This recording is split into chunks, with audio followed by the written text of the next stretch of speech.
तर शिंदे सेनेच्या नवनिर्वाचित नगरसेवकांना हॉटेलमध्ये ठेवण्यात आलं होतं आणि त्याच हॉटेल पॉलिटिक्सवर मनसेचे नेते अमित ठाकरेंनी टीका केली आहे। आपण पाहतोय निवडून दिलेले हे नगरसेवक बंद दाराआड आनंदाने कैद आहेत का असा संतप्त सवाल अमित ठाकरेंनी विचारलाय।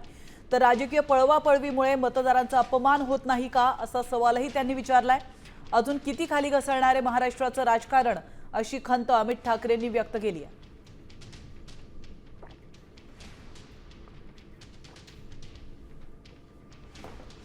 निकाल लागल्यानंतर लोकप्रतिनिधींनी आपल्या प्रभागात जात जनतेचे आभार मानायला हवे होते, लोकांच्या समस्या सोडवायला हव्या होत्या। पण सुदैवानं दुर्दैवानं ज्यांना जनतेने निवडून दिलंय ते आज 5 स्टार हॉटेलच्या बंद दाराआड आनंदाने कैद आहेत। याला नक्की कारण काय आहे?